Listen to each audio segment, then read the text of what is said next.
सत्संग से सोधी आवे, नहीं जीव 84 में जावे। सत्संग से सोधी आवे, नहीं जीव 84 में जावे। अब मेटो द्वेष और राग, हो राग या उम्र बतेरी जाली। अब मेटो द्वेष और राग, हो राग या उम्र बतेरी जाली। अब आपको दिखाते हैं श्रीमद् भगवत गीता के वो श्लोक जिसमें सूक्ष्म वेद की जानकारी है। ये है श्रीमद् भगवत गीता और इसके अनुवादक हैं जयदयाल गोविंद का, गीता प्रेस गोरखपुर से प्रकाशित है। ये इसके चौथे अध्याय के हम 32 चौथे अध्याय के 25 से लेकर ये देखिएगा।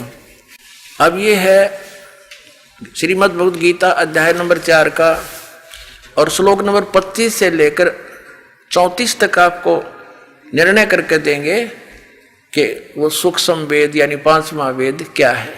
देखिए ये 25 नंबर श्लोक में क्या कहा है कि अपरे यानी अन्य योगीजन यानी साधक देवताओं के पूजन रूप यज्ञ का ही भली भांति अनुष्ठान किया करते हैं और अन्य यानी दूसरे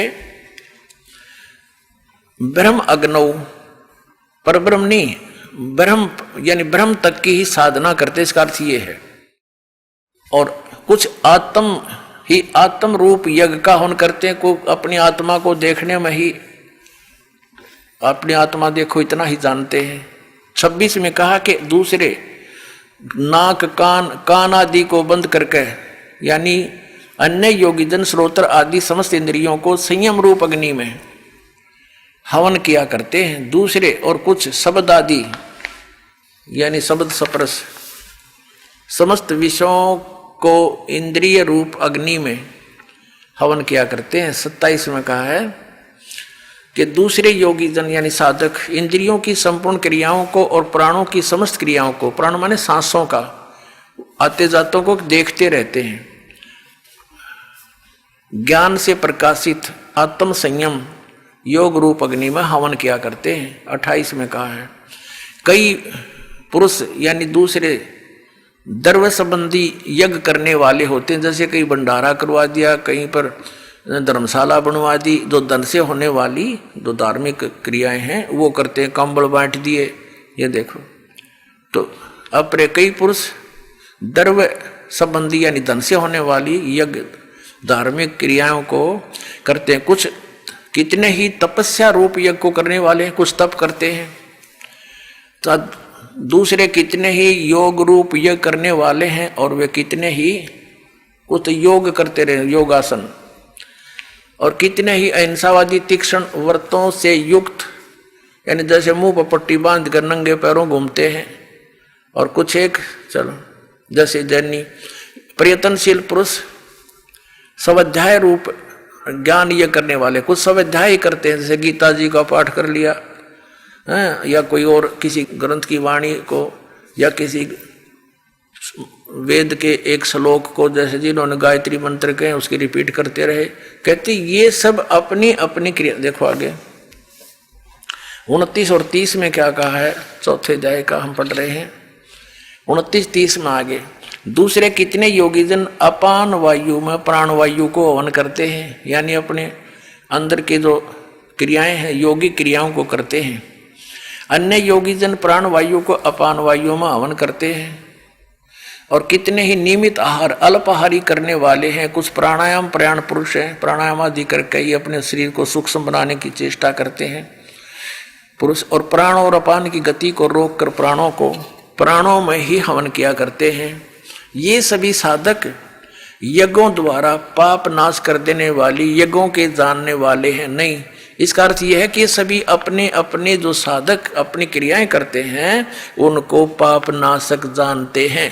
अब फिर 31 में ये कहा है कि जो यज्ञ से बचे हुए अमृत का अनुभव करने वाले योगी जन सनातन ब्रह्म सनातन परमात्मा को प्राप्त होते हैं। यज्ञ न करने वाले, यज्ञ जो धार्मिक अनुष्ठान नहीं करते, उनके लिए तो यह मनुष्य लोक भी सुखदायक नहीं और न ही परलोक, यानी वो तो यहाँ भी दुखी और आगे भी दुखी, जो कुछ साधनाएं नहीं करते। तो आगे चौथे अध्याय के 34वें श्लोक में ये कंसेप्ट क्लियर कर दिया है कि जो जिन यज्ञों का, यज्ञ में धार्मिक अनुष्ठानों की जानकारी अभी तक तुझे मैंने दी है, ये ऐसी धार्मिक अनुष्ठानों की, यज्ञों की जानकारी सच्चिदानंद घन ब्रह्म परमात्मा ने अपने मुख कमल से आकर बोली है। वो सच्चिदानंद घन ब्रह्म की वाणी कहलाती है। उसके अंदर वो सूक्ष्म वेद है, वो तत्व ज्ञान है, उसके अंदर वो विस्तार के साथ कही गई है। और उनको चौथे अध्याय के 34वें श्लोक में कहा कि वो तत्व ज्ञान है जो सच्चिदानंद घन ब्रह्म के मुख से बोला गया, 5वां वेद है, सूक्ष्म वेद है। उसको तो तत्वदर्शी संत ही जानेंगे जो उस वाणी से परिचित है। अब देखिएगा अध्याय नंबर 4 का और श्लोक नंबर 32 में है। इस प्रकार और भी बहुत तरह के, एवं माने इस प्रकार बहुत तरह के यज्ञ, यहां इन्होंने अनुवाद गलत कर दिया, ब्रह्मण मुखे का अर्थ कर दिया वेद की वाणी। वेद की वाणी तो ये गीता में बोली ही जा रही है।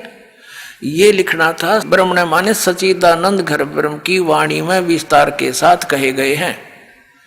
अब ये ब्रह्मण का अर्थ इन्होंने जहां विचलित हो गए, यहां गलत कर दिया।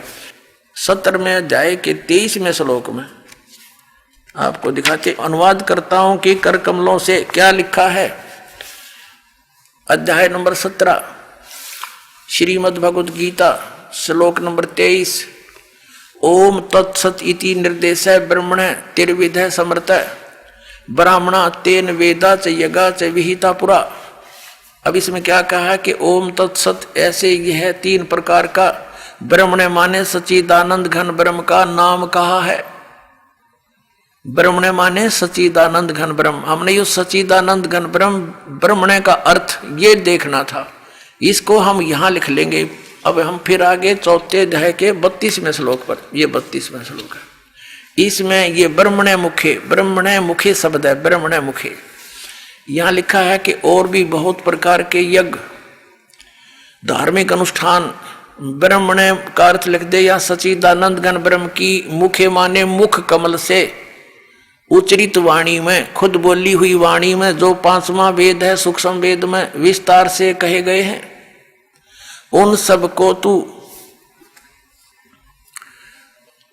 कर्म जान, मन इंद्रिय और क्रियाओं, शारीरिक क्रियाओं द्वारा संपन्न होने वाले जान। यानी वो ऐसी विधि है जो काम करते करते, वो ऐसी विधि वर्णित है उसमें 5वें वेद में सूक्ष्म वेद में कि काम करते करते नाम उठत नाम बैठत नाम सोवत जागवे, नाम खाते नाम पीते नाम से ती लागवे। कहते काम करते करते करने की बता रखी है। उसको जानने के बाद फिर तो सभी कर्मों से मुक्त हो जाएगा। देखना, इंद्रियों द्वारा संपन्न होने वाले जान, शारीरिक क्रियाओं द्वारा संपन्न होने वाले जान, और इस प्रकार तत्व से जानकर उनके अनुष्ठान द्वारा, यानी उस सच्चिदानंद घन ब्रह्म के द्वारा बोली गई सूक्ष्म वेद 5वें वेद में वर्णित विधि को जानकर फिर तू सभी कर्मों से मुक्त हो जाएगा। देखना, इस प्रकार तत्व से जानकर उनके अनुष्ठान द्वारा कर्म बंधन से सर्वथा मुक्त हो जाएगा।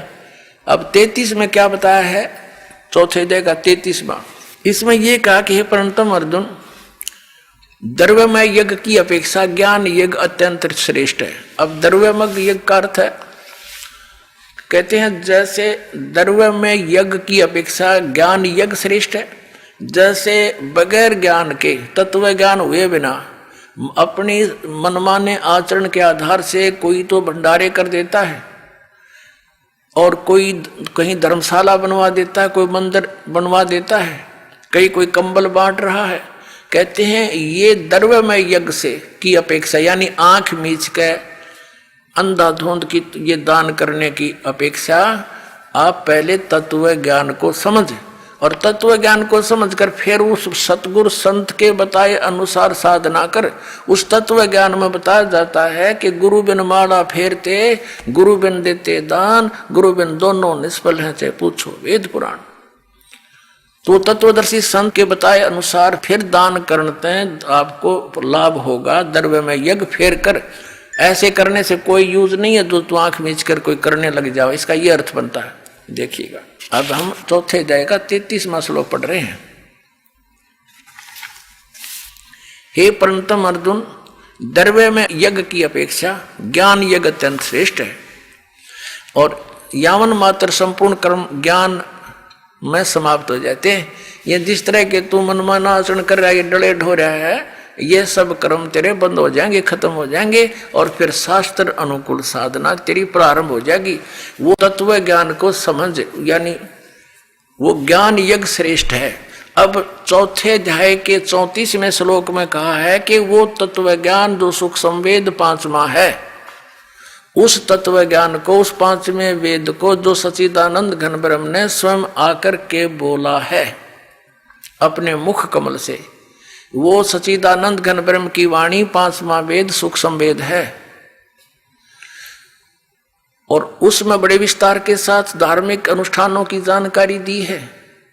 वो तत्व ज्ञान है। उस तत्व ज्ञान को तू तत्वदर्शी संतों के पास जाकर समझ देखना। चौथे अध्याय के 34वें श्लोक, चौथे अध्याय का ये 34वां श्लोक है। उस ज्ञान को, कौन से ज्ञान को? जो सच्चिदानंद घन ब्रह्म ने अपने मुख कमल से बोला है, सच्चिदानंद घन ब्रह्म की वाणी में 5वां वेद है। उस तत्व ज्ञान को तू तत्वदर्शी ज्ञानियों के पास जाकर समझ, उनको भली भांति दंडवत प्रणाम करने से और उनकी सेवा करने और कपट छोड़कर सरलता पूर्वक प्रसन्न करने से वे परमात्म तत्व को तत्वदर्शी न, तत्वदर्शी संत तत्वदर्शी न, भली भांति परमात्म तत्व को यानी तत्वदर्शी संत ज्ञानी महात्मा तुझे तत्व ज्ञान का उपदेश करेंगे। अपने आत्माओं, इन आचार्य नर शंकराचार्यों ने कख भी पता नहीं अध्यात्म मार्ग का और 2500 वर्ष से हमें फिर गुमराह करके हमें खजूर पर टांग कर चले गए।